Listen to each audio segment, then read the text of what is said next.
നമസ്കാരം, ഞാൻ ബൈജു നായർ. നമ്മുടെ ചാനലിലേക്ക് സ്വാഗതം. എനിക്ക് തോന്നുന്നു ഈ ഓവർസീസ് എഡ്യൂക്കേഷൻ വീഡിയോ ആദ്യമായി ചെയ്തിട്ട് 2-2.5 വർഷമായി. നമ്മുടെ വീഡിയോ കണ്ടിട്ട് ധാരാളം പേര് ലോകത്തിൻ്റെ പല രാജ്യങ്ങളിലെ വിദ്യാഭ്യാസം അന്വേഷിച്ച് പോവുകയും പലരും നല്ല നിലയിലൊക്കെ ജീവിക്കുകയൊക്കെ ചെയ്യുന്നുണ്ടെന്ന് ഞാൻ പലപ്പോഴും യാത്രയിലൊക്കെ മനസ്സിലാക്കുന്നുണ്ട്. എങ്കിലും പലപ്പോഴും ഇപ്പോൾ അടുത്ത കാലത്ത് പ്രത്യേകിച്ചും ഈ ഓവർസീസ് എഡ്യൂക്കേഷനെ പറ്റിയുള്ള പല നെഗറ്റീവ് വാർത്തകളും വന്നുകൊണ്ടിരിക്കുകയാണ്.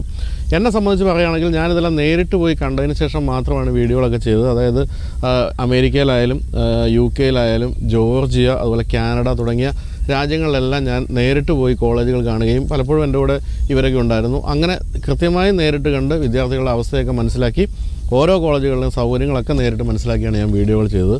എന്ന് തന്നെയല്ല, എൻ്റെ മകളും വിദേശത്താണ് പഠിക്കുന്നത്, UK-യിലാണ് പഠിക്കുന്നതും. അതും ഫെയർ ഫ്യൂച്ചർ വഴിയാണ് അവൾ UK-യിൽ പഠിക്കാൻ പോയത്.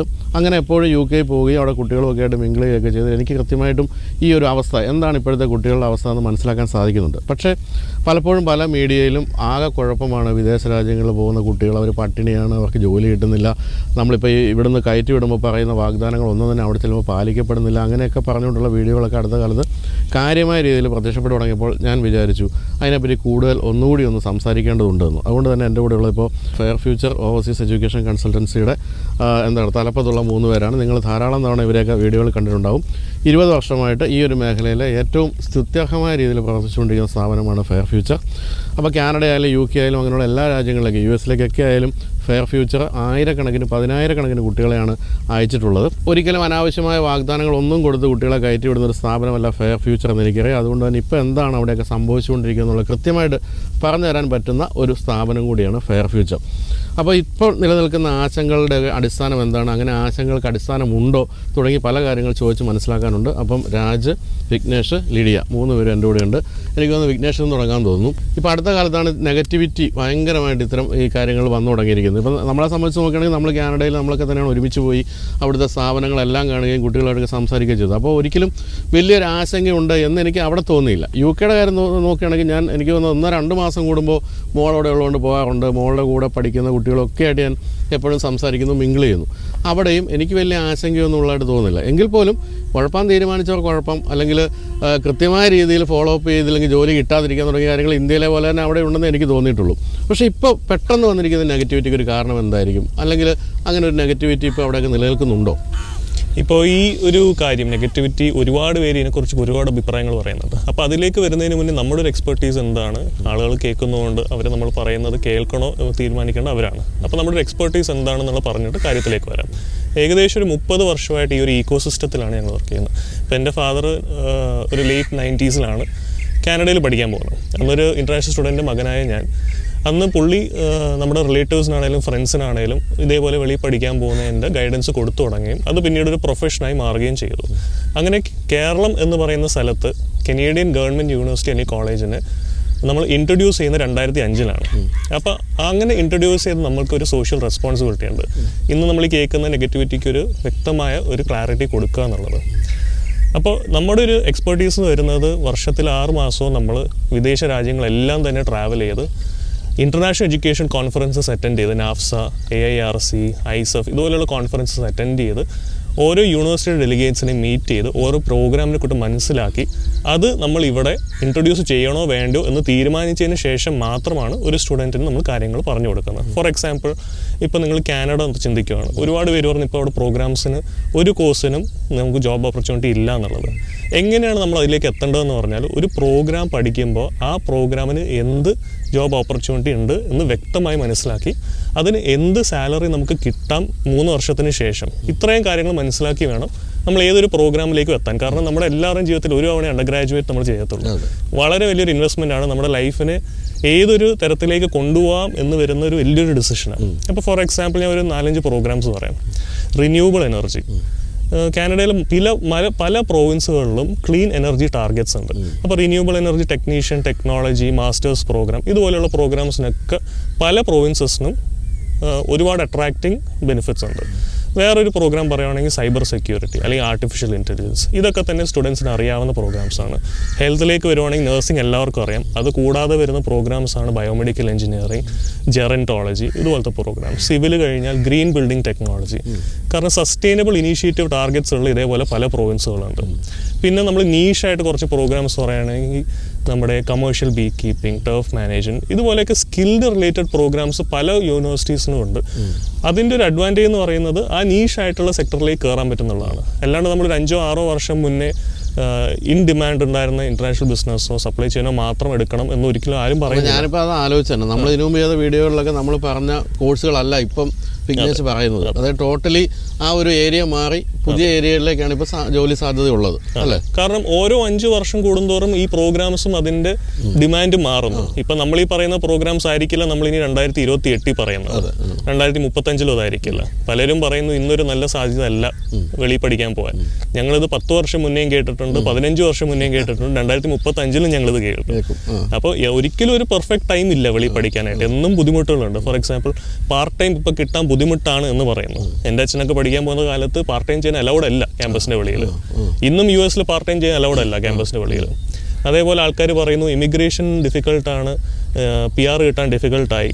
ഇന്നും ഏറ്റവും കൂടുതൽ വിദ്യാർത്ഥികൾ പഠിക്കാൻ പോകുന്ന US ഏകദേശം 8 തൊട്ട് 7 ലക്ഷം ആൾക്കാരാണ് പല രാജ്യങ്ങളിൽ നിന്ന് US പഠിക്കാൻ വരുന്നത്. പക്ഷേ H1B കൊടുക്കുന്ന ഏകദേശം 70,000 തൊട്ട് 80,000 ഉള്ളൂ. എന്നിട്ടും ആൾക്കാർ US പോകുന്നുള്ളൂ. കാരണം ഏറ്റവും അട്രാക്റ്റീവ് ആയിട്ടുള്ള കരിയർ ഉള്ളത് US അപ്പോൾ കാനഡയിൽ പഠിക്കാൻ പോകുന്നവർ വീണ്ടും നമ്മൾ എന്നും ഉദ്ദേശിക്കേണ്ടത് നമ്മുടെ ഫസ്റ്റ് പ്രയോറിറ്റി എഡ്യൂക്കേഷൻ ആയിരിക്കണം. എഡ്യൂക്കേഷൻ മാത്രമാണ്. പാർട്ട് ടൈം എന്ന് പറയുന്നതിന് ഒരു ഇമ്പോർട്ടൻസും അവിടെ ഇല്ല. നിങ്ങൾക്ക് ഒരു ഓപ്പർച്യൂണിറ്റിയാണ് പാർട്ട് ടൈം കിട്ടുമെങ്കിൽ ചെയ്യാം. പക്ഷേ വേറൊരു കാര്യമില്ല, നമ്മളിപ്പോൾ അവിടെ പഠിക്കുന്ന സമയത്ത് നമുക്ക് നമ്മുടെ ജീവിത ചെലവുകൾ മീറ്റ് ചെയ്യണമെങ്കിൽ പാർട്ട് ടൈം ചെയ്യേണ്ടി വരില്ലേ? ഒരിക്കലും നമ്മൾ ആ ഒരു ഉദ്ദേശത്തോടെ വെളിയിൽ പഠിക്കാൻ പോകരുത്. നമ്മൾ ഫിനാൻഷ്യൽ സ്റ്റെബിലിറ്റി 100% ഉള്ളൊരു സ്റ്റുഡൻറ്റ് മാത്രമേ നമ്മൾ വെളിയിൽ പഠിക്കാൻ പോകാൻ പാടുള്ളൂ. കാരണം പാർട്ട് ടൈം കിട്ടിയില്ലെങ്കിൽ നിങ്ങൾ എന്ത് ചെയ്യും? നിങ്ങൾ പോകുന്ന സമയം നിങ്ങൾ 100% ഇൻവെസ്റ്റ് ചെയ്യേണ്ടത് ടുവേർഡ്സ് യുവർ എഡ്യൂക്കേഷനാണ്. പാർട്ട് ടൈം നിങ്ങൾക്ക് ഒഴിവ് സമയത്ത് ചെയ്യാനുള്ള ഒരു ഓപ്പർച്യൂണിറ്റിയും പിന്നെ ആ ഒരു കമ്മ്യൂണിറ്റിയിൽ ഇൻവോൾവ് ചെയ്ത് ചെറിയ വർക്കിലേക്കൊക്കെ ഇൻവോൾവ് ചെയ്യാനുള്ള ഓപ്പർച്യൂണിറ്റി മാത്രം. എല്ലാ സ്റ്റുഡൻറ്റും 100% നിങ്ങളുടെ പഠിക്കുന്ന സമയത്തുള്ള ലിവിങ് എക്സ്പെൻസിന് ഫണ്ട് റെഡിയാക്കി വെച്ചിട്ട് വേണം നിങ്ങൾ വെളിയിൽ പഠിക്കാൻ പോകാൻ. അപ്പോൾ നമ്മൾ ഇതുവരെ പറഞ്ഞത് കാനഡയുടെ കാര്യമാണ്. കാനഡ പോലെ തന്നെ ഈക്വലി ഇമ്പോർട്ടൻ്റ് ആണ് ഇന്ത്യക്കാരെ സംബന്ധിച്ച് UK അവസ്ഥ എന്താണെന്നാണ് രാജിന് ഇപ്പോൾ മനസ്സിലാക്കിയിരിക്കുന്നത്. UK നമ്മളുടെ നാട്ടിൽ ഏതാണ്ടൊരു 100 വർഷങ്ങൾക്ക് മുൻപ് തന്നെ one of the best study ഡെസ്റ്റിനേഷൻസിലൊന്നായിരുന്നു UK. അപ്പോൾ ആദ്യകാലങ്ങളിൽ ഏറ്റവും നല്ല വിദ്യാഭ്യാസം കിട്ടുന്നതിന് വേണ്ടിയിട്ട് UK പോയിരുന്നത് കാലക്രമേണ UK പഠിക്കാൻ പോയതിനു ശേഷം അവിടെ ഒരു ജോബ് അന്വേഷിച്ച് അതിലൂടെ ഒരു സെറ്റിൽമെൻറ്റിലേക്ക് പോകാനുള്ളൊരു സൗകര്യം കിട്ടുന്ന രാജ്യം എന്നുള്ള നിലയ്ക്ക് മാറി. അത് കഴിഞ്ഞിട്ട് പിന്നെ പഠിക്കാനായിട്ട് പോകുമ്പോൾ തന്നെ അവർക്കൊരു ഫാമിലിയെ കൂടെ കൊണ്ടുപോകാൻ സാധിക്കുമ്പോൾ ഫാമിലി മെമ്പേഴ്സിന് അവിടെ ഫുൾ ടൈം സ്റ്റുഡൻറ്റിനോടൊപ്പം വർക്ക് ചെയ്യാം. സ്റ്റുഡൻറ്റ് കോഴ്സ് കഴിയുന്നിടം വരെയുള്ള ടൈം അവർക്കൊരു ഫുൾ ടൈം ഏണിങ്ങിനുള്ളൊരു മെമ്പറെ കൂടെ ഫാമിലിയിൽ നിന്ന് കൊണ്ടുവരാൻ പറ്റും. പിന്നെ കുട്ടികളെ കൊണ്ടുപോവുകയാണെങ്കിൽ കുട്ടികൾക്ക് അവിടെ ഫ്രീ എഡ്യൂക്കേഷൻ കിട്ടും. ഇങ്ങനെയുള്ള കാരണം കണ്ടിട്ട് ആയിരക്കണക്കിന് ആൾക്കാരാണ് അവിടെ സ്റ്റുഡൻറ്റ് വിസയിൽ പോയത് UK, പ്രത്യേകിച്ചും കോവിഡിന് ശേഷം. അപ്പം അനിയന്ത്രിതമായിട്ട് ഈ സ്റ്റുഡൻറ്റ് വിസ ഈ തരത്തിൽ മിസ്യൂസ് ചെയ്യപ്പെടാൻ തുടങ്ങി. മാത്രവുമല്ല UK പഠിക്കാൻ പോകുമ്പോഴേക്കും കോഴ്സിനോടൊപ്പം അവർക്ക് ലീവിങ് എക്സ്പെൻസിനുള്ള ഫണ്ട്, ഇപ്പോൾ ഫാമിലി മെമ്പേഴ്സിനെ കൂടെ കൊണ്ടുപോവുകയാണെങ്കിൽ അവരുടെ ലീവിങ് എക്സ്പെൻസിന് വേറെ ഫണ്ട്, ഇതെല്ലാം വരുമ്പം ഏതാണ്ടൊരു 30-40 ലക്ഷം രൂപയൊക്കെ അവരുടെ അക്കൗണ്ടിലുണ്ട് എന്ന് കാണിക്കുന്ന ബാങ്ക് സ്റ്റേറ്റ്മെൻ്റ് അടക്കം കൃത്രിമമായിട്ട് തയ്യാറാക്കി കൊടുക്കുന്ന അങ്ങനെയുള്ള ഏജൻസികളും എങ്ങനെയെങ്കിലും UK എത്തിയാൽ മാത്രം മതി. പിന്നീട് അവിടെ ചെന്ന ശേഷം ഏതെങ്കിലും തരത്തിൽ അവിടെ പിടിച്ചു നിന്നാൽ അവർക്ക് അവിടെ നാളെ ഒരു UK പെർമനന്റ് റെസിഡൻഷിപ്പോ അല്ലെങ്കിൽ സിറ്റിസൺഷിപ്പോ വരെ കിട്ടും എന്ന ഒരു ധാരണയുടെ അടിസ്ഥാനത്തിലാണ് കണ്ടമാനം ആൾക്കാർ UK പോയ ആൾക്കാർക്ക് ഒരു 90% പേർക്കും പഠനം എന്ന് പറയുന്നതിന് യാതൊരു ഇമ്പോർട്ടൻസ് അല്ല അവർ കണ്ടത്. പകരം ഒരു സ്റ്റുഡൻറ്റ് വിസ എന്ന് പറഞ്ഞൊരു മാർഗമായിട്ട് കണ്ടുകൊണ്ട് UK എത്താനായിട്ട്. അപ്പോൾ ക്രമേണ കുറച്ച് കഴിഞ്ഞപ്പോഴത്തേക്കും ഈ huge number of international students, പ്രത്യേകിച്ചും ഇന്ത്യ പോലുള്ള സ്ഥലങ്ങളിൽ നിന്ന് വരുന്ന ആളുകളെ കൊണ്ട് മറ്റ് പലതരത്തിലുള്ള ഇഷ്യൂസും മറ്റും അവിടെ വന്നു തുടങ്ങിയപ്പോഴേക്കാണ് UK ഗവൺമെൻറ് ഇതിനൊരു നിയന്ത്രണം കൊണ്ടുവരണം എന്നുള്ളതിൻ്റെ ഒരു അടിസ്ഥാനത്തിൽ ആദ്യമായിട്ട് അവർ കൊണ്ടുവന്നത് UK മാസ്റ്റേഴ്സ് പോലുള്ള പ്രോഗ്രാംസ് അല്ലെന്നുണ്ടെങ്കിൽ അണ്ടർ ഗ്രാജുവേറ്റ് ലെവൽ പ്രോഗ്രാംസ് ഇങ്ങനെയുള്ള കോഴ്സുകൾക്ക് പഠിക്കാൻ വരുന്ന കുട്ടികൾക്ക് ഫാമിലിയെ കൂടെ കൊണ്ടുവരുന്നതിനുള്ള ഒരു സൗകര്യം അവരെടുത്തു മാറ്റി. ദെൻ കോഴ്സിന് ശേഷമുള്ള സ്റ്റേ ബാക്കിനകത്തും പലതരത്തിലുള്ള നിയന്ത്രണങ്ങളും വരാൻ തുടങ്ങി. അപ്പോൾ ശരിക്കും UK പഠിക്കാനായിട്ട് പോകുന്ന കുട്ടികൾക്ക് മാത്രമാണ് ഇപ്പം നല്ലൊരു ഓപ്പർച്യൂണിറ്റി അവിടെ ഉള്ളത്. അപ്പോൾ അല്ലാതുള്ള ആൾക്കാരെ സംബന്ധിച്ചിടത്തോളം അവർക്ക് UK എന്ന് പറയുന്നത് ഏകദേശം ഒരു അടഞ്ഞ അധ്യായമായി കഴിഞ്ഞു. അതെ. അപ്പം UK കുറിച്ച് ഒരു നെഗറ്റീവായിട്ടുള്ള കുറേ കാര്യങ്ങൾ സ്പ്രെഡ് ചെയ്യാൻ തുടങ്ങി തന്നെ ഇങ്ങനെയുള്ള പുതിയ നിയന്ത്രണങ്ങൾ വന്നു തന്നെ. വാസ്തവത്തിൽ അത് വളരെ നല്ലതാണ്. കാരണം ഒരു നല്ലൊരു സ്റ്റഡി ഡെസ്റ്റിനേഷൻ എന്ന് പറയുമ്പോഴത്തേക്കും അവർക്ക് അവിടുത്തെ ആ രാജ്യത്തിൻ്റെ ഒരു ഇക്കോസിസ്റ്റം ഉണ്ട്. അതിനെ പൂർണ്ണമായിട്ടും മനസ്സിലാക്കാതെ എങ്ങനെയെങ്കിലും UK എത്താൻ വേണ്ടിയിട്ട് ഏത് തരത്തിലുള്ള മാർഗവും സ്വീകരിക്കാം. പ്രത്യേകിച്ചും ഇംഗ്ലീഷ് സ്പീക്കിംഗ് ആയിട്ടുള്ള ഒരു രാജ്യമാണ്. ഇംഗ്ലീഷ് നന്നായിട്ട് കൈകാര്യം ചെയ്യാനുള്ള കഴിവ് അവർ ഉണ്ടെന്നുള്ളത് IELTS ടോഫലോ അല്ലെങ്കിൽ PTE പോലുള്ള സ്കോറിൻ്റെ അടിസ്ഥാനത്തിൽ പോകണം എന്നുള്ളത് പോലും ഡയലൂട്ടഡ് ആക്കിയും നേരത്തെ ഞാൻ പറഞ്ഞതുപോലെ തന്നെ ഫ്രോഡിലൻ്റ് ആയിട്ടുള്ള ബാങ്ക് സ്റ്റേറ്റ്മെൻറ്റ് വരെ ഉപയോഗിച്ച് ചെല്ലാൻ വേണ്ടിയിട്ട് UK ഉപയോഗിച്ചിരുന്ന ആൾക്കാരെ സംബന്ധിച്ചിടത്തോളം അതിനി പോസിബിൾ അല്ല എന്ന് വന്നപ്പോഴേക്കും UK ഇനി അവരുടെ മുൻപിൽ മറ്റെന്തെങ്കിലും പറയണമല്ലോ. അപ്പോൾ ഇവനെ UK മോശമാണ് എന്നൊന്ന് വരുത്തി തീർക്കുക പലപ്പോഴും അവരുടെ ഒരു ആവശ്യമായിട്ട് വന്നുകൊണ്ടായിരിക്കാം അങ്ങനെ വന്നു. പക്ഷേ ഇപ്പോഴും UK ഏറ്റവും ബെസ്റ്റ് ക്വാളിറ്റി എഡ്യൂക്കേഷൻ കൊടുക്കുന്ന വളരെ നല്ല യൂണിവേഴ്സിറ്റീസ് ഉണ്ട്. പോകുന്നത് എഡ്യൂക്കേഷൻ എന്നുള്ളതാണ് പ്രൈമ ഫേസിൽ അവരുടെ ഏറ്റവും ഇമ്പോർട്ടൻ്റ് ആയിട്ടുള്ള കാര്യം എന്ന് മനസ്സിലാക്കി പോകുന്ന കുട്ടികളെ സംബന്ധിച്ചിടത്തോളം ഇപ്പോഴും UK one of the best study ഡെസ്റ്റിനേഷൻസിലൊന്നും. പിന്നെ എനിക്ക് തോന്നി മറ്റൊരു കാര്യം, നമ്മൾ UK പഠിച്ചു കഴിഞ്ഞാൽ UK മാത്രമല്ല ലോകത്തെവിടെയും ജോലി സാധ്യതയുണ്ട്. UK നല്ല യൂണിവേഴ്സിറ്റിയിൽ പഠിച്ചാൽ ലോകത്തെവിടെയും ജോലി സാധ്യതയുണ്ട്. തീർച്ചയായും അവിടെ തന്നെ നിൽക്കണമെന്നുമില്ല. ഇപ്പോൾ ഇതുപോലെ തന്നെ ഒരു റെസ്ട്രിക്ഷൻ ഇപ്പം കഴിഞ്ഞ ദിവസം കണ്ടിരുന്നു കാനഡയിൽ. എന്താണ് കാനഡ ഇപ്പോൾ പുതുതായിട്ട് സംഭവിച്ചത്? കാനഡയിൽ വരുന്ന ഒരുപാട് നിയമ ചേഞ്ചസ് എല്ലാം തന്നെ ഒരു ജെനുവിൻ സ്റ്റുഡൻറ്റിനെ സപ്പോർട്ട് ചെയ്യുന്ന കാര്യങ്ങളാണ്. ഫോർ എക്സാമ്പിൾ ഇപ്പോൾ പോസ്റ്റ് സ്റ്റഡി വർക്ക് പെർമിറ്റ് കിട്ടണമെങ്കിൽ CLB 7 എന്നുള്ള സ്കോർ വേണം എന്ന് പറഞ്ഞാൽ IELTSന് ഇക്വാലൻ്റ് ആയിട്ട് എല്ലാ ബാൻഡും 6ഉം ഓവറോൾ 6 കിട്ടുന്ന എന്നുള്ളതാണ്. അത് വളരെ ബേസിക് ആയിട്ടുള്ളൊരു ലാംഗ്വേജ് സ്കോറാണ്. അതുപോലും കിട്ടാത്ത ഒരു സ്റ്റുഡൻറ്റ് എന്ന് പറയുമ്പോൾ എന്ത് നിലവാരമാണ് ഉള്ളതെന്നുള്ളത് നമുക്ക് മനസ്സിലാക്കാം. ഫോർ എക്സാമ്പിൾ റീസെൻ്റ്ലി ഒരു കോളേജിൻ്റെ വെളിയിൽ ഒരു പ്രൊട്ടസ്റ്റ് ഉണ്ടായിരുന്നു കാനഡയിൽ. അവിടെ പ്രൊട്ടസ്റ്റ് ചെയ്യുന്ന സ്റ്റുഡൻസിന് ഒരു സെൻറ്റൻസ് പോലും ഇംഗ്ലീഷിൽ പറയാൻ പറ്റുന്നില്ല. അപ്പോൾ അവരെങ്ങനെ കാനഡയിൽ എത്തി, അവർക്ക് എങ്ങനെ ഇംഗ്ലീഷ് ലാംഗ്വേജ് സ്കോർ കിട്ടി? ഇതെല്ലാം നോർത്ത് ഇന്ത്യയിൽ നിന്ന് പല ഫ്രോഡലൻ്റ് ആക്ടിവിറ്റീസിലൂടെ എത്തുന്ന സ്റ്റുഡൻസ് ആയിപ്പോയി. അപ്പോൾ ഇങ്ങനെ ഒരുപാട് സ്റ്റുഡൻസ് ആ രാജ്യത്ത് എത്തുകയും ചെയ്താൽ കോളേജ് ജെനുവിൻ സ്റ്റുഡൻസിനും ഇതിൻ്റെതായ ബുദ്ധിമുട്ടുകൾ വരും. അപ്പോൾ നമ്മൾ ന്യൂസ് കേൾക്കുന്ന ഒരുപാട് സ്റ്റുഡൻസ് തിരിച്ച് നാട്ടിലേക്ക് അവരെ തിരിച്ചയക്കുന്നു എന്നുള്ളത്. അപ്പോൾ ഇതിൻ്റെ കാരണം ഇതാണ്. റെസ്ട്രിക്ഷൻ വന്നത് എന്താണ് ഇപ്പോൾ കാനഡയിൽ? പല റെസ്ട്രിക്ഷൻസ് വന്നു. ഒന്ന് നേരത്തെ പറഞ്ഞ പോലെ തന്നെ ഇത് ഒരു സ്റ്റുഡൻറ്റിന് സപ്പോർട്ട് ചെയ്യാൻ വേണ്ടിയാണ് ഗവൺമെൻറ് എല്ലാം ചെയ്യുന്നത്. പക്ഷേ ആൾക്കാർ അത് ഒരു ഫാമിലീനെ മുഴുവനായിട്ട് കൊണ്ടുപോകാന്നുള്ള രീതി. For example post graduate diploma programmes അല്ലെങ്കിൽ അണ്ടർ ഗ്രാജുവേറ്റ് ഡിപ്ലോമ പോകുന്ന സ്റ്റുഡൻസിൻ്റെ ഫാമിലീനെ കൊണ്ടുപോകാൻ പറ്റത്തില്ല എന്നുള്ള നിയമം വന്നു. അപ്പോൾ ഇങ്ങനെയൊക്കെ നിയമങ്ങൾ വരുന്നതും ഒരു ജെനുവിൻ സ്റ്റുഡൻറ്റിന് മാത്രം സപ്പോർട്ട് ചെയ്യുക എന്നുള്ളതാണ്. അവർക്ക് ആവശ്യമുള്ള സ്കില്ലുള്ള സ്റ്റുഡൻസ് ആ രാജ്യത്തിലേക്ക് വരിക. പിന്നെ വരാൻ പോകുന്ന ഒരു പുതിയ നിയമമാണ് ചില പ്രോഗ്രാംസുകൾക്ക് മാത്രമേ സ്റ്റുഡൻസിന് പഠിച്ചു കഴിഞ്ഞാൽ പോസ്റ്റ് ഗ്രാജുവേറ്റ് വർക്ക് പെർമിറ്റ് കൊടുക്കാൻ പോകുന്നുള്ളൂ എന്നുള്ള നിയമം വരുന്നുണ്ട്. ഏതാണ് ചില പ്രോഗ്രാംസ് എന്ന് ചോദിച്ചാൽ ആ രാജ്യത്തിന് ആവശ്യമുള്ള സ്കില്ല് ഉള്ള ക്വാളിഫിക്കേഷനുള്ള ആൾക്കാർക്ക് മാത്രം പോസ്റ്റ് ഗ്രാജുവേറ്റ് വർക്ക് പെർമിറ്റ് വരിക എന്നുള്ളതാണ്. അതിനെക്കുറിച്ച് കൂടുതൽ പറയുന്നതായിരിക്കും. എന്താണ് അതിനെപ്പറ്റി ഇപ്പം എന്ത് പ്രോഗ്രാമുകളാണ് പഠിച്ചാലാണ് ഇപ്പം നമുക്ക് കാനഡയിൽ കൂടുതൽ സാധ്യത വന്നിരിക്കുന്നത്? നിലവിൽ ഇപ്പം അങ്ങനെ വരുന്ന കോഴ്സുകൾ എന്ന് പറഞ്ഞാൽ നേഴ്സിങ്ങിനകത്ത് വരുന്ന പ്രോഗ്രാംസ്, ഫാർമസി റിലേറ്റഡ് പ്രോഗ്രാംസ്, പിന്നെ എഞ്ചിനീയറിങ്ങിനകത്തുള്ള കുറേയധികം കോഴ്സസ്, പിന്നെ നേരത്തെ പറഞ്ഞ cyber related IT related programmes, data സയൻസിനകത്ത് വരുന്ന പ്രോഗ്രാംസ്, പിന്നെ ചുരുക്കം ചില അതർ സോഷ്യൽ ഏരിയ വർക്ക് അങ്ങനെയുള്ള ചില ഏരിയാസ്. അപ്പോൾ കാനഡയിൽ അവരുടെ ഹ്യൂമൻ റിസോഴ്സ് ഡിപ്പാർട്ട്മെൻ്റ് ഉണ്ട്. അവരുടെ നിരന്തരമായിട്ടുള്ള പഠനങ്ങളിൽ കൂടി വരുന്ന വർഷങ്ങളിൽ ഏതൊക്കെ ഏരിയാസിലാണ് മാൻ പവർ റിക്വയർമെൻറ്റ് കൂടുതലായിട്ട് വേണ്ടി വരുന്നത്, അത് നിലവിൽ കാനഡയിൽ നിന്ന് പഠിച്ചിറങ്ങുന്ന കനേഡിയൻ സ്റ്റുഡൻസിൻ്റെ എണ്ണം കൊണ്ട് അവർക്കത് നികത്താൻ പറ്റുന്നില്ല എന്നുണ്ടെങ്കിൽ അവർക്ക് ഇൻ്റർനാഷണൽ സ്റ്റുഡൻസിൻ്റെ ആ ഒരു പോപ്പുലേഷൻ എന്നുള്ള ആൾക്കാരെയും വേണ്ടി വരും. എന്നാലേ ആ ഒരു എക്കോണമിയിൽ അവർക്ക് സപ്പോർട്ടിംഗ് ആയിട്ടുള്ള സഫീഷ്യൻറ്റ് മാൻ പവറിനെ അവർക്ക് ജനറേറ്റ് ചെയ്യാൻ പറ്റുള്ളൂ. അപ്പോൾ ഈ ഹ്യൂമൻ റിസോഴ്സ് ഡിപ്പാർട്ട്മെൻറ്റിൻ്റെ സ്റ്റഡീസിൻ്റെ ബേസിസിൽ ഏതൊക്കെ ഏരിയാസിനകത്താണ് മാൻ പവർ ഷോർട്ടേജ് ഉണ്ടാകാൻ പോകുന്നതും അവിടെയുള്ള അങ്ങനെയുള്ള ഷോർട്ടേജ് വരുന്ന ഏരിയാസിൽ വർക്ക് ചെയ്യാനായിട്ടുള്ള ക്വാളിഫൈഡ് ആയിട്ടുള്ള മാൻ പവർ ബിൽഡ് ചെയ്യാനായിട്ട് സാധിക്കുന്ന തരത്തിലുള്ള കുറേയധികം പ്രോഗ്രാംസ് ഉണ്ട്. അപ്പോൾ അങ്ങനെയുള്ള പ്രോഗ്രാംസ് പഠിച്ചിറങ്ങുന്ന കുട്ടികൾക്കായിരിക്കും ഇൻ്റർനാഷണൽ സ്റ്റുഡൻറ്റ് വിസയിൽ വരുന്നവർക്ക് കോഴ്സിന് ശേഷമുള്ള വർക്ക് പെർമിറ്റ് കിട്ടാൻ പോകുന്നത്. നേരത്തെ അങ്ങനെ ആയിരുന്നില്ല. നേരത്തെ കനേഡിയൻ ഗവൺമെൻറ് കോളേജിൽ ഏത് കോഴ്സ് പഠിച്ചാലും കോഴ്സിന് ശേഷം അവർക്ക് വർക്ക് പെർമിറ്റ് കിട്ടുമായിരുന്നു. അപ്പോൾ എന്താ പറ്റുമെന്ന് പറഞ്ഞാൽ പലപ്പോഴും അവർ പഠിച്ചിറങ്ങിയ ശേഷം അന്നത്തെ കാലത്ത് ഏതാണ്ടൊരു 5 കൊല്ലത്തിന് മുൻപൊക്കെ ഏത് കോഴ്സ് പഠിച്ചിറങ്ങുന്നവർക്ക് മിക്കവരൊക്കെ ചിലപ്പം എംപ്ലോയ്മെൻറ്റ് കിട്ടുമായിരുന്നിരിക്കും. പക്ഷേ ഇനി അത് മാറാൻ പോവുകയാണ്. അപ്പോൾ അതുകൊണ്ടുള്ള ഗുണം എന്താണെന്ന് വെച്ച് കഴിഞ്ഞാൽ ഇവിടെ നിന്ന് ഇൻ്റർനാഷണൽ സ്റ്റുഡൻറ്റ് വിസയിൽ കാനഡയിൽ പഠിക്കാൻ പോകുന്ന ഒരു കുട്ടിയുടെ ഉദ്ദേശം കോഴ്സിന് ശേഷം അവിടെ ഒരു ജോലി കിട്ടുക എന്നാണെങ്കിൽ ജോലിക്ക് മുൻപ് ആദ്യം അവർക്ക് വേണ്ടത് വർക്ക് പെർമിറ്റ് കിട്ടുക എന്നുള്ളതാണ്. അപ്പോൾ വർക്ക് പെർമിറ്റ് കിട്ടാൻ സഹായിക്കുന്ന തരത്തിലുള്ള പ്രോഗ്രാംസ് ഏതൊക്കെയാണെന്നുള്ളത് ഈ നവംബർ 1-ാം തീയതിക്ക് ശേഷമുള്ള കനേഡിയൻ ഇമിഗ്രേഷൻ ഡിപ്പാർട്ട്മെൻറ്റിൻ്റെ വെബ്സൈറ്റിലും മറ്റും നമുക്ക് കാണാൻ പറ്റും. അപ്പോൾ ഒരു കുട്ടിയെ സംബന്ധിച്ചിടത്തോളം അവർക്ക് കോഴ്സ് കഴിഞ്ഞാൽ തിരിച്ച് ഇന്ത്യയിലേക്ക് മടങ്ങി വരാനല്ല അവരുടെ പ്ലാൻ, പകരം കാനഡയിൽ തന്നെ ഒരു എംപ്ലോയ്മെൻറ്റിലേക്ക് മാറാനാണ് അവർ ഉദ്ദേശിക്കുന്നതെങ്കിൽ ഏത് തരത്തിലുള്ള കോഴ്സ് പഠിച്ചാലായിരിക്കും അവർക്ക് വർക്ക് പെർമിറ്റ് കിട്ടുക എന്നുള്ളത് മുൻകൂട്ടി മനസ്സിലാക്കിക്കൊണ്ട് അങ്ങനെ ഒരു കോഴ്സ് സെലക്ഷൻ കുറച്ചും കൂടെ അവർക്ക് വളരെ ഈസിയറായിട്ട് ഇനി ചെയ്യാൻ പറ്റും. അത് വളരെ നല്ലൊരു മൂവ്മെൻ്റാണ് ഈ വരാൻ പോകുന്നത്. പലപ്പോഴും പല സ്റ്റുഡൻസും ഇപ്പം ഞങ്ങളുടെയൊക്കെ ഓഫീസിൽ അവർ വരുമ്പോൾ പറയാറുള്ളത് എനിക്ക് ഇന്ന കോഴ്സ് വേണം, ഇന്ന കോളേജിൽ വേണം.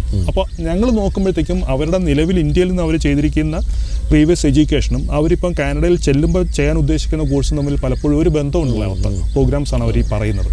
അപ്പോൾ ഞങ്ങൾ അവരോട് പലപ്പോഴും പറയാറുണ്ട്, നിങ്ങൾ ഇങ്ങനെ ഒരു പ്രീവിയസ് നിങ്ങളുടെ ഒരു എഡ്യൂക്കേഷൻ ബാക്ക്ഗ്രൗണ്ടായിട്ട് ലിങ്ക് ചെയ്യാൻ പറ്റാത്ത ഇങ്ങനത്തെ ഒരു കോഴ്സ് എടുക്കുന്നത് തീർച്ചയായിട്ടും നല്ലതല്ല. കാരണം നിങ്ങളുടെ പോർട്ട്ഫോളിയോ നമ്മൾ ബിൽഡ് ചെയ്ത് കോഴ്സ് കഴിഞ്ഞാൽ ഒരു എംപ്ലോയറുടെ മുൻപിൽ സബ്മിറ്റ് ചെയ്യുമ്പം എംപ്ലോയർക്ക് നിങ്ങളെ അവർക്ക് ആവശ്യമുള്ളൊരു മാൻ പവർ ആണ് എന്ന് തോന്നിപ്പിക്കുന്ന രീതിയിലോ കാണിപ്പിക്കുന്ന രീതിയിലോ ഉള്ള തരത്തിൽ വേണം നമ്മളുടെ പ്രൊഫൈൽ നമ്മൾ ബിൽഡ് ചെയ്യാൻ. അപ്പോൾ കോഴ്സ് സെലക്ഷൻ വളരെ ഇമ്പോർട്ടൻ്റ് ആണ്. അതുകൊണ്ട് നിങ്ങളുടെ ഇപ്പോഴുള്ള എഡ്യൂക്കേഷന് ഏറ്റവും സൂട്ടബിൾ ഇന്ന കോഴ്സുകളായിരിക്കും എന്ന് നമ്മൾ പറയുമ്പോൾ ഈ സ്റ്റുഡൻസ് പലരും പറയുന്നത് അല്ല എൻ്റെ റിലേറ്റീവ് അവിടെയുണ്ട്, അല്ലെങ്കിൽ എൻ്റെ ഫ്രണ്ട്സ് ഇങ്ങനെ ഒരു കോഴ്സാണ് ചെയ്തത്, അതുകൊണ്ട് എനിക്ക് ഇങ്ങനെ ഒരു കോഴ്സ് മതി എന്ന് പറയുമ്പം ഒരു കൺസൾട്ടൻറ്റിനെ സംബന്ധിച്ചിടത്തോളം നമുക്കറിയാം ഇതൊരിക്കലും അവർക്ക് സൂട്ടബിൾ അല്ലെന്ന് പറയുമ്പോഴും പലപ്പോഴും സ്റ്റുഡൻസ് ഇങ്ങനെയുള്ള പല താല്പര്യങ്ങളുടെ അടിസ്ഥാനത്തിലാണ് കോഴ്സ് സെലക്ഷൻ എടുക്കുന്നത്. എനിക്ക് തോന്നുന്നു ഇപ്പം ഈ പറഞ്ഞ ആളുടെ ഒരു കസിൻ ഒരു പക്ഷേ ഒരു 4 വർഷം മുമ്പ് പോയി ഇൻ്റർനാഷണൽ ബിസിനസ് പഠിച്ച് അവിടെ നല്ല നിലയിൽ ജോലി കിട്ടിക്കാണും. പക്ഷേ ഇപ്പോൾ പോകുമ്പോൾ ഇൻ്റർനാഷണൽ ബിസിനസ് അല്ല പഠിച്ചിട്ട് പോകേണ്ടത് അല്ലേ? അതെ. അപ്പോൾ ഓരോ കാലഘട്ടം മാറുന്നതനുസരിച്ചിട്ട് അവരുടെ ഡിമാൻഡ് പലപ്പോഴും മാറിക്കൊണ്ടിരിക്കും. അപ്പോൾ അത് മനസ്സിലാക്കിക്കൊണ്ട്, കാരണം ഇന്നിപ്പോൾ 2024 ഒരു കോഴ്സ് തുടങ്ങുന്ന ഒരു സ്റ്റുഡൻ്റ് അത് തീരുന്ന ചിലപ്പോൾ 2026 അപ്പോൾ 2026 എന്താണ് വരാൻ പോകുന്നത് എന്നതിനെക്കുറിച്ച് നമുക്കൊരു കൃത്യമായിട്ടുള്ളൊരു റിസർച്ച് നടത്തിയിട്ട് വേണം, ഒരു നല്ല കൃത്യമായൊരു പഠനം അവർക്കുണ്ടെന്നുണ്ടെങ്കിൽ കോഴ്സ് സെലക്ഷനൊക്കെ വളരെ നല്ല രീതിയിൽ പ്രൊഫഷണലായിട്ട് നമുക്കത് ചെയ്യാൻ പറ്റും. എനിക്ക് തോന്നുന്നു ഇപ്പോൾ അടുത്ത കാലത്ത് വന്ന നെഗറ്റീവ് വാർത്തകളിൽ പ്രധാനമായിട്ടും പറഞ്ഞ 1-2 കാര്യങ്ങൾ, അവിടെ കുട്ടികൾ ആഹാരമില്ലാതെ എന്താ പറയുക ഫ്രീ ആയിട്ട് ഫുഡ് കിട്ടുന്ന സ്ഥലത്ത് ഇടിച്ച് നിന്ന് ക്യൂ നിന്ന് വാങ്ങിക്കുന്നു. അവർ താമസിക്കുന്നത് കാലിത്തൊഴുത്ത് പോലുള്ള സ്ഥലങ്ങളിലാണ്. അതുപോലെ തന്നെ നമ്മൾ ഇവിടുന്ന് നിങ്ങളെപ്പോലുള്ള സ്ഥാപനങ്ങൾ പറഞ്ഞു വിടുന്ന രീതിയിലുള്ള എഡ്യൂക്കേഷൻ ഒന്നും കിട്ടുന്നില്ല. അങ്ങനെ പല നെഗറ്റീവ് കാര്യങ്ങളാണ് ഇപ്പോൾ വന്നുകൊണ്ടിരിക്കുന്നത്. ഇപ്പോൾ ലിഡിയ നേരിട്ട് ഇതിൽ ഇടപെടുന്ന ആളെന്നുള്ള നിലയ്ക്ക് എങ്ങനെയാണ് ഇതൊക്കെ നമ്മളുടെ ഈ ഓവർസീസ് എഡ്യൂക്കേഷൻ്റെ രംഗത്തെ കാര്യമായിട്ട് ബാധിച്ചിട്ടുണ്ടോ? കുട്ടികൾ ഈ ഒരു നെഗറ്റിവിറ്റി മനസ്സിൽ വെച്ചുകൊണ്ടാണോ അവിടെയൊക്കെ ഈ പല രാജ്യങ്ങളിലേക്കുള്ള വിദ്യാഭ്യാസം അന്വേഷിച്ച് വരുന്നത്? ഇല്ല, കാരണം നമ്മൾക്ക് ഇപ്പോഴും സ്റ്റുഡൻസിന്റെ എൻക്വയറീസിന് വലിയ കുറവൊന്നും വന്നിട്ടില്ല. പക്ഷെ കുറവ് വന്ന ഒരു കാറ്റഗറി എന്ന് പറഞ്ഞാൽ കൂടുതൽ ഈ ഫാമിലി വിസ നോക്കുന്ന ആൾക്കാര്, സെറ്റിൽമെന്റ് മാത്രം ലക്ഷ്യമാക്കി വരുന്ന ആൾക്കാര്, പിന്നെ ഫണ്ടില്ല, കൂടുതലും പാർട്ട് ടൈം ജോലി ചെയ്താലേ ജീവിക്കാൻ പറ്റുള്ളൂ എന്ന് ചിന്തിക്കുന്ന ആൾക്കാരാണ്. ബാക്കിയുള്ള സ്റ്റുഡൻസ് എല്ലാം സ്റ്റിൽ ഇപ്പൊ കൗൺസിലിങ്ങിനൊക്കെ വരുമ്പോഴാണെങ്കിലും അവർക്കറിയാം ലിവിങ് എക്സ്പെൻസിന് എന്തായാലും ഫണ്ട് വേണ്ടി വരും. പാർട്ട് ടൈം ജോലി ചെയ്തു കഴിഞ്ഞാൽ പഠനത്തിൽ അവർക്ക് അത്രയും ഫോക്കസ് ചെയ്യാൻ പറ്റത്തില്ല. ഇപ്പൊ പാരന്റ്സ് തന്നെ പറയുന്നത് അവർ എന്തിനാ ഇപ്പോഴേ പാർട്ട് ടൈം ജോലി ഭയങ്കരമായിട്ട് ഫോക്കസ് ചെയ്യുന്നത്, അവർ ആദ്യം പഠിക്കട്ടെ, അപ്പൊ അതിനുള്ള ലിവിങ് എക്സ്പെൻസിന്റെ ഫണ്ടും കൂടി നമ്മൾ ബാക്കപ്പ് ചെയ്തോളാം. അതിന് ശേഷമുള്ള ഒരു സെറ്റിൽമെന്റിനെ പറ്റി മാത്രമാണ് വരുന്ന മെജോറിറ്റി ആൾക്കാരും സംസാരിക്കുന്നത്. അപ്പൊ അതില് മെയിൻലി ഇപ്പോഴത്തെ സ്റ്റുഡൻസ് കോഴ്സിനെ പറ്റി വളരെ ഫോക്കസ്ഡ് ആയി തുടങ്ങി.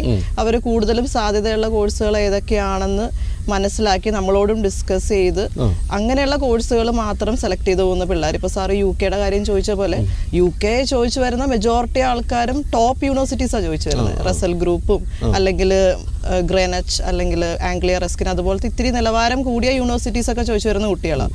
എങ്ങനെയെങ്കിലും ചെന്ന് വിട്ടാൽ മതിയെന്ന് തോന്നുന്ന ആ ഒരു കാറ്റഗറി കുട്ടികളുടെ വോളിയം ഭയങ്കരമായിട്ട് കുറഞ്ഞു. അപ്പൊ അത് നല്ലതാ, ഇൻഡസ്ട്രിക്ക് അത് ഭാവിയിൽ ബെനിഫിറ്റ് ഉണ്ടാവുള്ളൂ. അപ്പോൾ ജെനുവിൻ ആയിട്ടുള്ള ഫീഡ്ബാക്സ് ഇനി മുതൽ കിട്ടി തുടങ്ങും.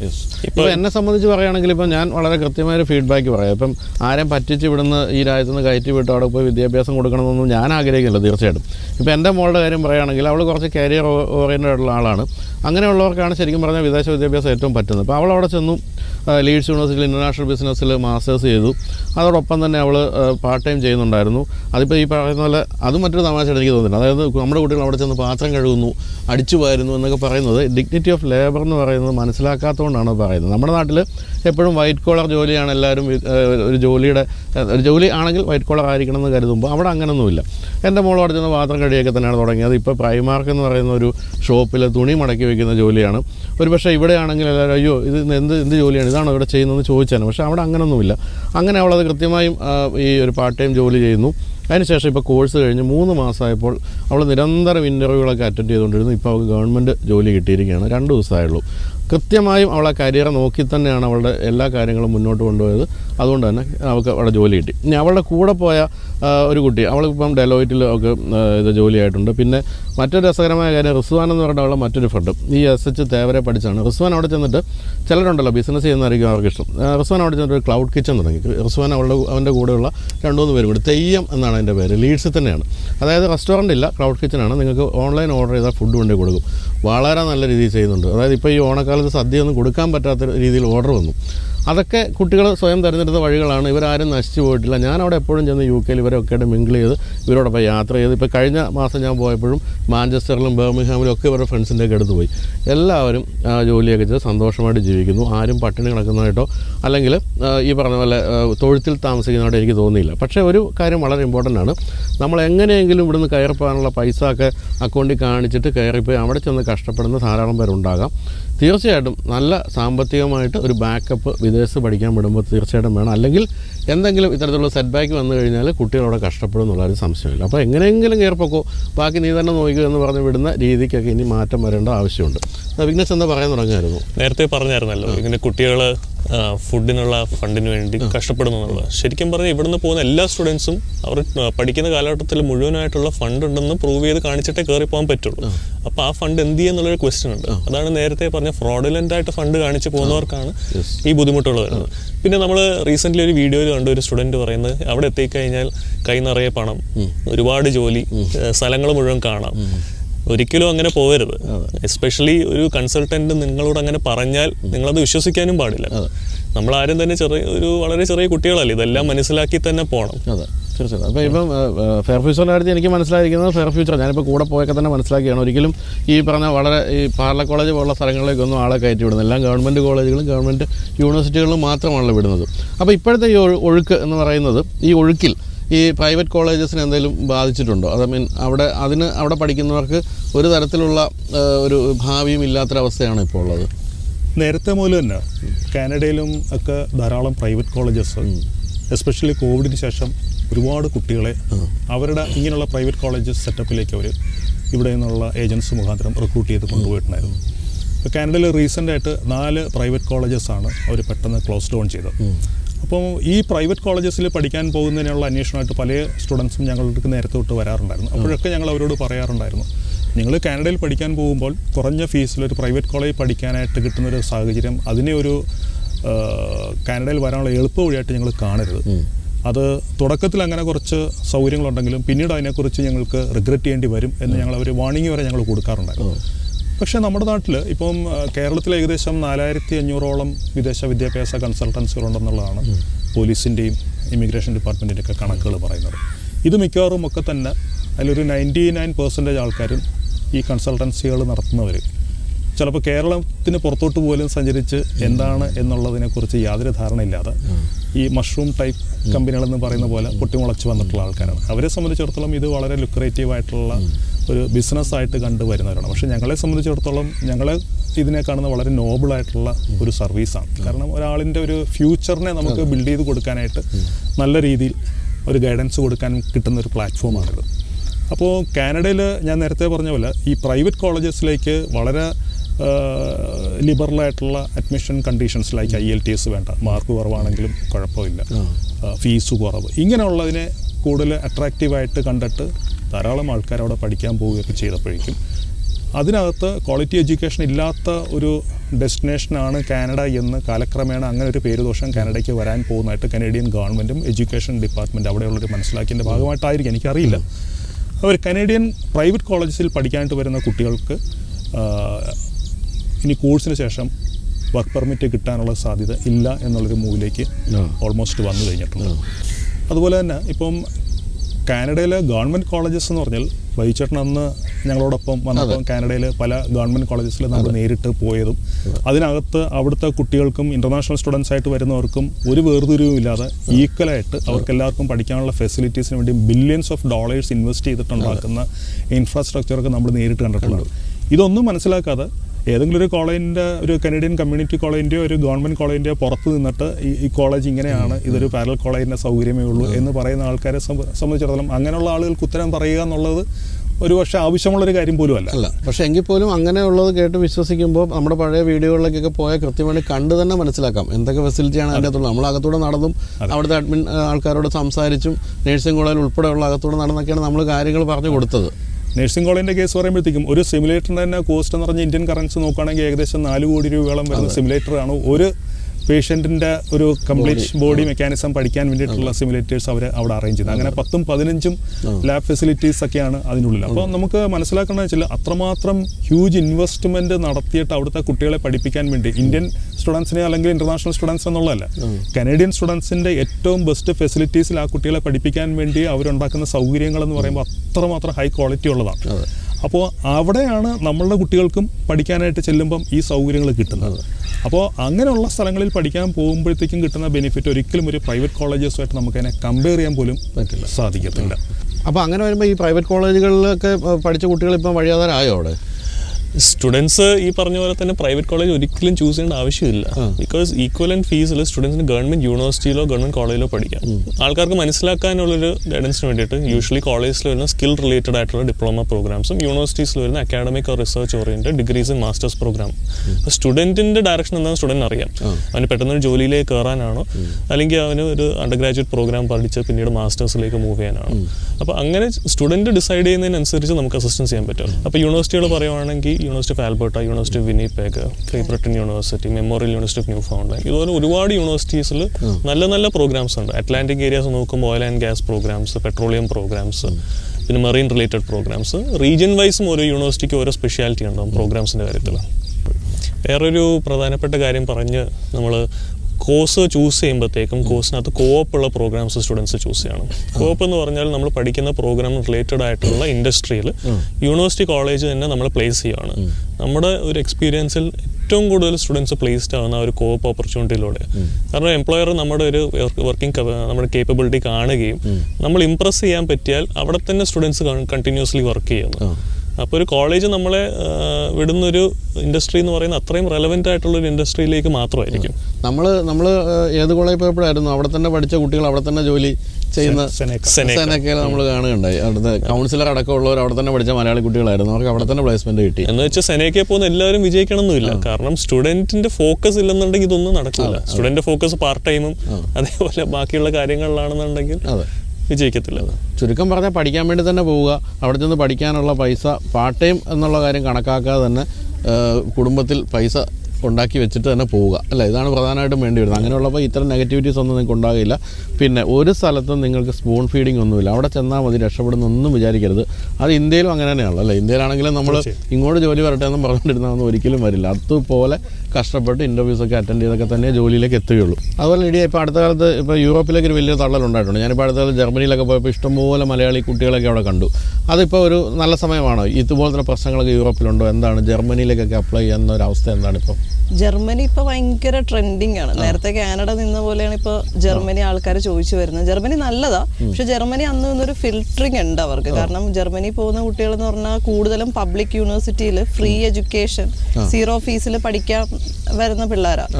അപ്പൊ അവരുടെ പ്രൊഫൈൽ അത്രയ്ക്കും സ്ട്രോങ് ആണെങ്കിൽ അവർക്ക് അഡ്മിഷൻ കിട്ടുള്ളൂ. ഇപ്പൊ എത്ര കുട്ടികൾ അപേക്ഷിച്ചാലും അവര് അതിൽ നിന്ന് ഏറ്റവും ബെസ്റ്റ് ആയിട്ടുള്ള 10 പേർക്കായിരിക്കും സീറ്റ് കൊടുക്കുക. അപ്പൊ അപേക്ഷകർ കൂടുതലാ, പക്ഷെ കയറി പോകുന്ന ആൾക്കാരുടെ എണ്ണം സ്റ്റിൽ കൺട്രോൾഡ് ആണ്.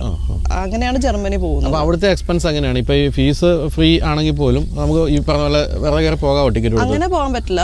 ഫീസ് കുറവാണ്. 0 ഫീസ് എന്ന് പറഞ്ഞാൽ ഇവർക്ക് ഈ സെമസ്റ്റർ കോൺട്രിബ്യൂഷൻ ഫീസ് എന്ന് പറഞ്ഞിട്ട് ചെറിയ തോതിൽ ഒരു 40,000-50,000 രൂപ റേഞ്ചിലൊക്കെ സെമസ്റ്ററിൽ അവർ അടക്കണം. അതിന് പുറമെ ലിവിങ് എക്സ്പെൻസിനുള്ള ഫണ്ട് മുൻകൂറായിട്ട് ജർമ്മനിയിൽ ഡെപ്പോസിറ്റ് ചെയ്ത് ബ്ലോക്ക്ഡ് അക്കൗണ്ട് പോലെ ഇട്ട് അതിന്റെ സർട്ടിഫിക്കറ്റ് ഉണ്ടെങ്കിലേ വിസയ്ക്ക് വെക്കാൻ പറ്റുള്ളൂ. അപ്പൊ ഇവിടുത്തെ പോലെ തട്ടിപ്പ് കാണിച്ചൊന്നും ഫണ്ട് കാണിച്ച് കയറിപ്പോകാനൊന്നും പറ്റില്ല, അല്ലേ? അത് അങ്ങനെ പോകാൻ പറ്റില്ല. അവിടെ ഡെപ്പോസിറ്റ് ചെയ്യണം. എന്നിട്ട് അവർക്ക് മാസം മാസം ജീവിക്കാനായിട്ട് 900 യൂറോ വെച്ച് ആ പെർട്ടിക്കുലർ ബാങ്ക് ഇവർക്ക് ഇങ്ങനെ റിലീസ് ചെയ്ത് കൊടുക്കും. അതിൽ ഇനി ആൾക്കാർ കൃത്രിമം ചെയ്യുന്നുണ്ടോ അറിയില്ല. അപ്പോൾ ഇപ്പം അപ്ലൈ ചെയ്യാൻ പറ്റുന്ന രാജ്യങ്ങൾ ഏതൊക്കെയാണ്? ഇപ്പോഴത്തെ ഒരു ട്രെൻഡിങ് ആയിട്ടുള്ള രാജ്യങ്ങൾ ഏതൊക്കെയാണ്? ട്രെൻഡിങ് അല്ല, അന്നും ഇന്നും ജെനുവിൻ ആയിട്ട് ഒരു സ്റ്റഡി ഓപ്ഷൻ ആഗ്രഹിക്കുന്ന സ്റ്റുഡൻ്റ് ആണെങ്കിൽ പ്രൈം ഡെസ്റ്റിനേഷൻസ് എന്ന് പറഞ്ഞാൽ UK, US, കാനഡയൊക്കെ തന്നെയാണ്. പിന്നെ Australia, New Zealand, Germany, of course France, ഇതൊക്കെ തന്നെയാണ്. അപ്പോൾ ഇത്ര നേരം സംസാരിച്ചില്ലെന്ന് എനിക്ക് മനസ്സിലായ 2-3 കാര്യങ്ങൾ ഞാൻ പറയാം. അഡീഷണൽ ആയിട്ട് എന്തെങ്കിലും പോയിന്റ്സ് ഉണ്ടെങ്കിൽ നിങ്ങൾക്കും പറയാം. ഒന്ന്, നമ്മളൊരു വിദേശ വിദ്യാഭ്യാസം ആഗ്രഹിക്കുന്നുണ്ടെങ്കിൽ ഏറ്റവും മികച്ചൊരു ഏജൻസിയെ തിരഞ്ഞെടുക്കുക. പ്രൈവറ്റ് കോളേജുകൾ ഒഴിവാക്കി മാക്സിമം നമ്മൾ ഗവൺമെൻറ് യൂണിവേഴ്സിറ്റികളും അതുപോലെ തന്നെ ഗവൺമെൻറ് കോളേജുകളിലേക്ക് പോവുക. 2, നിങ്ങളിവിടെ കയറി പോകാൻ വേണ്ടി മാത്രമായിട്ടൊരു ഫണ്ട് ഇവിടെ ബാങ്കിൽ കാണിച്ച് എങ്ങനെയെങ്കിലും വിസ സംഘടിപ്പിച്ച് പോകാതെ നിങ്ങൾക്ക് അവിടെ ജീവിക്കാനുള്ള പൈസ തീർച്ചയായിട്ടും നിങ്ങളുടെ ബാക്കപ്പ് ഉണ്ടാവുക. അവിടെ ചെന്ന് പാർട്ട് ടൈം ജോലി കിട്ടിയതുകൊണ്ട് മാത്രം നിങ്ങൾക്ക് നിങ്ങളുടെ എല്ലാ ചിലവുകളും, ഫീസായാലും അതുള്ള മറ്റ് ചിലവുകളും മീറ്റ് ചെയ്യാൻ പറ്റില്ല. 3, ഇപ്പോഴത്തെ ഏറ്റവും ട്രെൻഡിങ് ആയിട്ടുള്ള, അല്ലെങ്കിൽ ഇനിയിപ്പോൾ ഒരു നിങ്ങൾ പഠിച്ച് ഇറങ്ങുന്ന സമയത്ത് ഏറ്റവും ട്രെൻഡിങ് ആയിട്ടുള്ള ഏത് മേഖലയിലാണ് ജോലി കിട്ടാൻ സാധ്യതയുള്ള പറ്റുന്ന രീതിയിലുള്ള കോഴ്സ് തിരഞ്ഞെടുക്കുക. 4, ഈ പറഞ്ഞ പോലെ മറ്റാരുടെങ്കിലും വാക്കുകൾ കേട്ട് ഞാൻ 4 വർഷം മുമ്പ് പോയപ്പോൾ എനിക്ക് ജോലി കിട്ടിയതുകൊണ്ട് ഈ കോഴ്സ് എടുക്കൂ എന്ന് പറയുന്ന കാര്യങ്ങളൊന്നും കേൾക്കാതിരിക്കുക, അല്ലേ? ഇനി എന്താണ് ഇനി അത് നമുക്ക് ആഡ് ചെയ്യാൻ പറ്റുന്ന കാര്യങ്ങൾ? പിന്നെ ഈ ഏജൻസിയെ തിരഞ്ഞെടുക്കുമ്പോഴത്തേക്കും അതിനകത്ത് ഏജൻസിയുടെ ക്വാളിറ്റി അതിനെ നിശ്ചയിക്കുന്ന കുറേ മാനദണ്ഡങ്ങളുണ്ടെന്ന് പറഞ്ഞല്ലോ. അതിലൊന്നാണ് ലോകത്തിലെ ഏറ്റവും കൂടുതൽ സ്റ്റുഡൻസ് ഇപ്പോഴും പഠിക്കാൻ പോകുന്നത് ലോകത്തിലെ ഏറ്റവും ബെസ്റ്റ് യൂണിവേഴ്സിറ്റീസ് റാങ്കിങ് വെച്ച് നോക്കുമ്പോഴുള്ളത് US-ലാണ്. അപ്പോൾ US-ലെ യൂണിവേഴ്സിറ്റീസിൻ്റെ റെപ്രസെൻറ്റേറ്റീവായിട്ട് വർക്ക് ചെയ്യുന്ന ആളുകൾക്ക് വേണ്ടിയിട്ടുള്ള ഏറ്റവും പ്രധാനപ്പെട്ട ഒരു ലൈസൻസ് എന്ന് വേണമെങ്കിൽ പറയാം, ഒരു കാറ്റഗറിയാണ് AIRC എന്ന് പറയും, അമേരിക്കൻ ഇൻ്റർനാഷണൽ റിക്രൂട്ട്മെൻറ്റ് കൗൺസിൽ. അത് അമേരിക്കൻ യൂണിവേഴ്സിറ്റികളുടെ ഒരു ഫോറമാണ്. അപ്പോൾ ആ ഫോറത്തിൻ്റെ അപ്രൂവ്ഡ് മെമ്പറായിട്ടുള്ള ആളുകൾ എന്ന് പറഞ്ഞാൽ അതായത് AIRC മെമ്പേഴ്സ് ആയിട്ടുള്ള റെപ്രസെൻറ്റേറ്റീവ്സ് അല്ലെങ്കിൽ ഏജൻസികളുണ്ട് ലോകത്തിൽ. അവരാണ് ശരിക്കും അമേരിക്കൻ യൂണിവേഴ്സിറ്റികൾക്ക് വേണ്ടിയിട്ടുള്ള റിക്രൂട്ട്മെൻറ്റ് നടത്തുന്നതിൽ ഏറ്റവും ആപ്റ്റായിട്ടുള്ള കൺസൾട്ടൻസികൾ എന്നുള്ളതാണ് അതിലൂടെ വരുന്നത്. കേരളത്തിൽ AIRC സർട്ടിഫിക്കേഷൻ കിട്ടിയിട്ടുള്ള കേരള ബേസ്ഡ് ആയിട്ടുള്ള ഒരു കമ്പനി ഫെയർ ഫ്യൂച്ചറാണ്. ഫെയർ ഫ്യൂച്ചറിന് മാത്രമേ കിട്ടിയിട്ടുള്ളൂ. ഏതാണ്ട് ഒരു 5-6 വർഷത്തെ ഓഡിറ്റിംഗ് ആണ് അവർ AIRC സർട്ടിഫിക്കേഷൻ കൊടുക്കുന്നതിന് വേണ്ടിയിട്ടുള്ളത്. അപ്പോൾ അതിൻ്റെ കംപ്ലീറ്റ് ഓഡിറ്റിങ്ങിന് അവരുടെ ഭാഗത്തുനിന്ന് US നിന്ന് ആൾക്കാർ നമ്മളുടെ ഓഫീസുകളിലെല്ലാം വന്നിട്ട് വിസിറ്റ് ചെയ്തിട്ട് നമ്മുടെ കംപ്ലീറ്റ് ഡോക്യുമെൻറ്റേഷൻ, നമ്മൾ ഇതുവരെ അയച്ചിട്ടുള്ള കുട്ടികളുടെ എല്ലാവരുടെയും മറ്റ് പേപ്പേഴ്സൊക്കെ ഒരുപാട് വെരിഫിക്കേഷൻ പ്രോസസ്സും ഓഡിറ്റിങ്ങും അതിനകത്തുണ്ട്. അതിനുശേഷമാണ് ഇപ്പം AIRC സർട്ടിഫിക്കേഷൻ ഫെയർ ഫ്യൂച്ചറിന് കിട്ടിയിരിക്കുന്നത്. അപ്പോൾ ഇതുപോലുള്ള കാര്യങ്ങളുള്ള ഒരു ഏജൻസി എന്ന് പറയുമ്പോഴത്തേക്കും അത് ആ യൂണിവേഴ്സിറ്റിയുടെ ഒഫീഷ്യൽ റെപ്രസെൻറ്റേറ്റീവായിട്ട് വർക്ക് ചെയ്യുന്നതിന് ലോകത്തിൽ കിട്ടാവുന്ന ഏറ്റവും ഉയർന്ന മാനദണ്ഡങ്ങളിലൊന്നാണ് AIRC. അതുപോലെ മറ്റൊന്നാണ് NAFSA. ഈ NAFSA എന്ന് പറയുന്നതും ഈ പറയുന്നത് പോലെ ഈ യൂണിവേഴ്സിറ്റികൾ, അതായത് ലോകത്തിലെ ഏറ്റവും മികച്ച യൂണിവേഴ്സിറ്റികളുടെ ഒരു ഫോറമുണ്ട് NAFSA എന്ന് പറയുന്നത്. ആ NAFSAയിൽ അക്രഡിറ്റേഷനുള്ള ഏജൻസികൾ എന്ന് പറയുന്നതും ഇതുപോലെ തന്നെ ഹൈ ക്വാളിറ്റി മെയിൻറ്റെയിൻഡ് ആയിട്ടുള്ള കമ്പനികൾക്ക് മാത്രമേ ഈ NAFSA പോലുള്ള കിട്ടുള്ളൂ. ഫെയർ ഫ്യൂച്ചർ NAFSA അതുപോലെ തന്നെ ISEF എന്ന് പറഞ്ഞിട്ട് മറ്റൊരുന്നുണ്ട്. അപ്പോൾ ഇതെല്ലാം കാണിക്കുന്നത് കേവലം ഇന്നലെ പൊട്ടിമുളച്ച ഒരു കൺസൾട്ടൻസിക്ക് ഒരിക്കലും ഇങ്ങനെയുള്ള സർട്ടിഫിക്കേഷൻസ് ഒന്നും ഉണ്ടായിരിക്കത്തില്ല. NAFSA AIRCയുടെ ഒരു ഗുണം പറയുമ്പോൾ എല്ലാ വർഷവും ലോകത്ത് പല സ്ഥലങ്ങളിലും ഇതിൻ്റെ കോൺഫറൻസസ് നടക്കും. അപ്പോൾ നമ്മൾ ഈ കോൺഫറൻസ് അറ്റൻഡ് ചെയ്യുമ്പോഴായിരിക്കും എല്ലാ രാജ്യങ്ങളിലും ഇമിഗ്രേഷൻ ഡിപ്പാർട്ട്മെൻറ്റുകൾ വരും. പിന്നെ ഈ ഇൻഡസ്ട്രി റിലേറ്റഡ് ആയിട്ടുള്ള എല്ലാ കാര്യങ്ങളുടെയും ആൾക്കാരുണ്ടാവും. ഇൻഷുറൻസ് കമ്പനീസ് ഉണ്ടാവും, അക്കോമഡേഷൻ അറേഞ്ച്മെൻറ്റ്സിൻ്റെ ഹ്യൂജ് കമ്പനീസ് ഉണ്ടാവും. അപ്പോൾ ഇങ്ങനെയുള്ള അക്രഡേഷൻസ് ഉള്ള ഓരോരോ കമ്പനീസ് കൂടെ വർക്ക് ചെയ്യുമ്പോഴുള്ള ബെനിഫിറ്റ് സ്റ്റുഡൻറ്റിനാണ് end of the day. Because of course ഇത് കൂടുതൽ എക്സ്പെൻസീവ് ആയിരിക്കും, പക്ഷേ ഈ ഓരോ സർവീസും പ്രീമിയം ആയിരിക്കും. അപ്പോൾ എന്തായാലും ഈ രംഗത്തെ നെഗറ്റീവുകൾ എന്ന് പറയുന്നത്, എന്തുകൊണ്ടാണ് നെഗറ്റീവുകൾ സംഭവിക്കുന്നത് അല്ലെങ്കിൽ നെഗറ്റീവുകൾ കേൾക്കുന്നത് നമ്മളിപ്പോൾ മനസ്സിലാക്കിയത്. അതായത് നമ്മൾ എങ്ങനെയെങ്കിലും വിദേശത്ത് പോയി പഠിച്ചാൽ മതി, എങ്ങനെയെങ്കിലും ഞാൻ ജീവിച്ചോളാം എന്നൊക്കെ പറഞ്ഞ് പോകുന്നവരാണ് അധികം ഈ നെഗറ്റിവിറ്റിയെ നേരിടേണ്ടി വരുന്നത്. അങ്ങനെ അല്ലാതെ പ്രോപ്പറായിട്ടുള്ള വേയിലൂടെ പോവുകയും അവിടെ ജീവിക്കാൻ വേണ്ട ബാക്കപ്പ് പൈസയൊക്കെ ആയിട്ട് പോകുന്നവർക്ക് ഒരിക്കലും അങ്ങനെ നെഗറ്റിവിറ്റി ഉണ്ടാകുന്നില്ല. പിന്നെ നമ്മൾ തുടക്കത്തിലെ പറഞ്ഞ പോലെ തന്നെ ഒരിക്കലും സ്പോൺ ഫീഡിംഗ് ഒന്നുമില്ല. നിങ്ങൾ കഷ്ടപ്പെടുക, നിങ്ങൾ അതുപോലെ ഇൻ്റർവ്യൂസൊക്കെ അറ്റൻഡ് ചെയ്താൽ മാത്രമേ നിങ്ങൾക്ക് ജോലി കിട്ടുകയുള്ളൂ എന്നുള്ള മറ്റൊരു കാര്യം. എന്തായാലും എന്തുകൊണ്ടാണ് ഇന്ത്യയിൽ നിന്ന് ഇത്രയധികം കുട്ടികൾ ഇങ്ങോട്ടൊക്കെ പോകുന്നതെന്ന് ചോദിച്ചാൽ ഇന്ത്യയിലെ എഡ്യൂക്കേഷൻ്റെ പ്രശ്നങ്ങളുണ്ട്. തീർച്ചയായിട്ടും IIT, IIM ഒക്കെ പോലുള്ള ലോക നിലവാരമുള്ള സ്ഥാപനങ്ങളുണ്ടെങ്കിൽ പോലും അതിലൊക്കെ വളരെ വിരലെണ്ണാവുന്നവർക്ക് അഡ്മിഷൻ കിട്ടുകയുള്ളൂ. അല്ലാത്ത കുട്ടികൾക്കൊക്കെ ഇന്ത്യയിലെ വിദ്യാഭ്യാസവുമായിട്ട് വെളിയിൽ പോയി ജോലി കിട്ടാൻ ബുദ്ധിമുട്ടാണ്. അതുകൊണ്ടാണ് നമ്മളധികം ഈ ഗൾഫിലൊക്കെ പോയി രക്ഷപ്പെട്ടു പോകുന്നത്. മറ്റ് രാജ്യക്കാർക്ക് ഇന്ത്യയിലെ വിദ്യാഭ്യാസം അത്ര പഥ്യമൊന്നുമല്ല. അപ്പോൾ ഒരിക്കലും നിങ്ങൾ നെഗറ്റീവാണ്. പൂർണ്ണമായും USA, കാനഡ അങ്ങനെ തുടങ്ങിയ എല്ലാ രാജ്യങ്ങളും വളരെ നെഗറ്റീവാണ്. നിങ്ങളവിടെ നിന്ന് പഠിക്കാൻ ഒരിക്കലും പോരുത്, നിങ്ങൾ കഷ്ടപ്പെട്ടു പോകും. നിങ്ങൾ ക്യൂ നിന്ന്, പണ്ട് റഷ്യയിലേക്ക് അവസ്ഥയിലാണ് ക്യൂ നിന്ന് റൊട്ടി വാങ്ങിച്ച് കഴിക്കേണ്ട അവസ്ഥ, അതൊന്നും ഇല്ല എന്നുള്ളത് ഈ രാജ്യങ്ങളെല്ലാം നിരന്തരമായിട്ട് സഞ്ചരിക്കുന്ന, ഈ രാജ്യങ്ങളെല്ലാം കുട്ടികളുമായിട്ട് നിരന്തരമായിട്ട് ഇടപെടുന്ന എനിക്ക് കൃത്യമായിട്ട് പറയാൻ പറ്റും. അതിന് വലിയ ഉദാഹരണമായിട്ട് എൻ്റെ മകളെയും ചൂണ്ടിക്കാണിക്കാൻ സാധിക്കും. അതുകൊണ്ട് തന്നെയാണ് ഞാൻ വളരെ ധൈര്യമായിട്ട് പറയുന്നത്. പക്ഷേ ഇത്തരത്തിലുള്ള മാനദണ്ഡങ്ങളെല്ലാം നിങ്ങൾ പാലിക്കേണ്ടതുണ്ട് എന്നുള്ളത് തീർച്ചയായിട്ടും മനസ്സിലാക്കുക. അങ്ങനെയാണെങ്കിൽ ഇപ്പോഴും വിദേശ വിദ്യാഭ്യാസം എന്ന് പറയുന്നത് ഒരിക്കലും നെഗറ്റീവായൊരു കാര്യമല്ല. അതിന് വേണ്ട മാർഗ്ഗനിർദ്ദേശം നൽകാൻ വേണ്ടി ഫെയർ ഫ്യൂച്ചറിനെ എടുത്തു പറയുന്നില്ല, എല്ലാ ഇതുപോലെയുള്ള സർട്ടിഫിക്കേഷനൊക്കെയുള്ള കമ്പനികളെ സമീപിക്കുക എന്നുള്ളതാണ് ഏറ്റവും പ്രധാനപ്പെട്ട കാര്യം. പിന്നെ ഞാൻ എപ്പോഴും പറയുന്ന പോലെ നിങ്ങൾക്ക് ഇനിയും ഇതിൻ്റെ സംശയം ബാക്കിയുണ്ടെങ്കിൽ ഫെയർ ഫ്യൂച്ചറിൽ വിളിക്കാം. ഇവർ വഴി പോകണമെന്നൊന്നുമില്ല, പക്ഷേ കൃത്യമായ ഗൈഡൻസ് തീർച്ചയായിട്ടും ഫെയർ ഫ്യൂച്ചർ വഴി കിട്ടും. അങ്ങനെയുള്ള സ്ഥാപനങ്ങളെ തിരഞ്ഞെടുക്കുക. അപ്പം thank you so much. Thank you. ഈ പറഞ്ഞ പോലെ നെഗറ്റിവിറ്റി വരുമ്പോഴെല്ലാം നമ്മൾ ഇടയ്ക്കിടെ കാണേണ്ടി വരും അല്ലേ? കാരണം നമ്മളൊരു മാർഗ്ഗനിർദ്ദേശമാണ് കൊടുക്കുന്ന കുട്ടികൾക്ക്. ഇപ്പം നെഗറ്റിവിറ്റി വരുന്നത് എന്തുകൊണ്ടാണെന്ന് മനസ്സിലാക്കി കൊടുത്തു കഴിഞ്ഞാൽ എല്ലാവരും കൃത്യമായ ഒരു പാതയിലൂടെ മുന്നോട്ട് പോകുമെന്നാണ് എനിക്ക് തോന്നുന്നത്. അപ്പം വീഡിയോ കൊണ്ട് എല്ലാവർക്കും നന്ദി പറയുന്നു. എല്ലാവരും വിദേശ വിദ്യാഭ്യാസം ധൈര്യമായി എന്താ പറയുക ഏറ്റെടുക്കുക. അത്തരത്തിലുള്ള പ്രശ്നങ്ങളൊന്നും ലോകരാജ്യങ്ങളിലില്ല. പ്രശ്നങ്ങളുള്ളത് മടിയന്മാരെ സംബന്ധിച്ച് മാത്രമാണ് എന്നാണ് എനിക്ക് മനസ്സിലായിരിക്കുന്നത്. അപ്പം ബൈ അല്ലേ? ശരി. അപ്പോൾ താങ്ക് യു. ബൈ.